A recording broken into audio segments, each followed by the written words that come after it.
Hey McGinn, welcome back from the weekend. Hope everyone is doing well. Had a nice chance to recharge. 9.5 days, I believe, until we get a nice little winter break, and then everyone can really get that battery full again.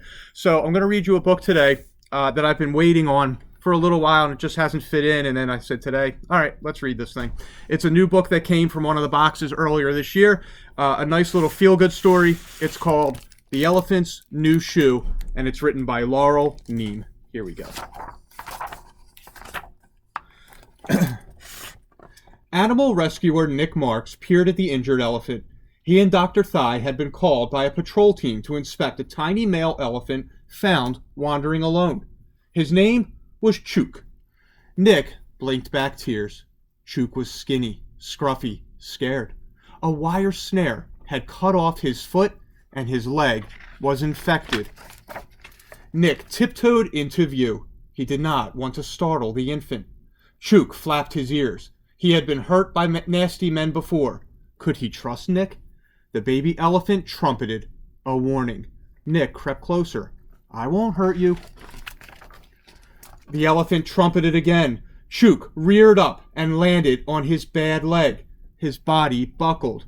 Nick winced. He could feel the pachyderm's pain. To help the orphaned elephant, he knew he would have to prove that he wasn't a danger. Nick turned back to his team. Go back to camp, he told them. I'll stay. Nick sprinkled bananas along the trail. Hungry, little guy? Chook eyed the moon-shaped fruit, but skittered away.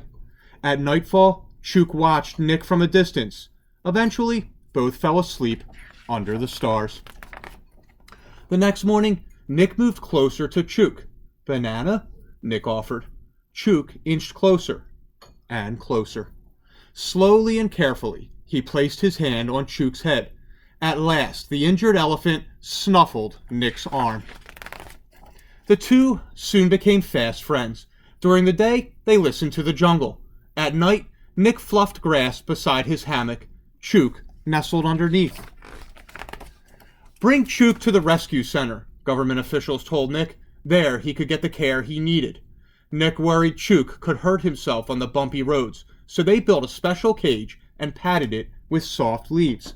On the big day, Dr. Thigh sedated Chook to make him sleepy and keep the men safe. An anxious elephant can be dangerous.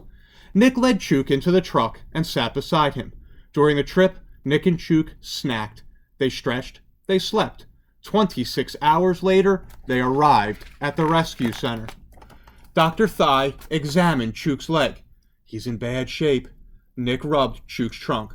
Without a foot, the elephant's back and bones would twist out of shape. The pain would be unbearable. The vets would do what they could, but they could not regrow a missing limb. Dr. Thigh cleaned the wound and removed some bone fragments. Would Chook ever be able to walk again? Nick and another keeper nursed the elephant around the clock. The calf gained weight, and his leg started to heal. But Chook was sad, and he slept all the time. Miss your family, little guy? Nick murmured. For an elephant, family is the center of the world. Chook had no mother, no herd, no elephant love. Lucky, meet Chook, Nick said. Now 8, Lucky had been rescued as an orphan too. Nick knew she could help. Lucky nestled Chook under her belly. Chook snuggled, finally peaceful. Nick and Lucky started down a lush trail. The tiny calf struggled to follow. His foot hurt, and he was tired. Lucky rumbled encouragement, but Chook just could not keep up. Nick frowned. Would Chook ever have a normal elephant life? Nick encouraged Chook, but things were looking dismal. Chook just wanted to lie down and rest. Walking on 3 legs was hard. Chook couldn't go on like this forever. He needed a new foot. But was that even possible? Nick called doctors in Thailand. They had done this for elephants there, but they were too busy. He called doctors and prosthesis makers throughout Cambodia, but they refused. Too crazy, too costly, and too complicated. It was a storm of no's. But Nick would not give up. He begged the Cambodian School of Prosthetics and Orthotics, "Can you help?" The director agreed. "We'll give it a try." Medics measured, they molded, they debated and created. Weeks later, they came back with their first design. It had a soft plastic upper and a car tire sole. Nick examined the false foot. Would Chook accept it? Nick enticed his friend with turnips, while Doctor slipped on a sock and then the new shoe.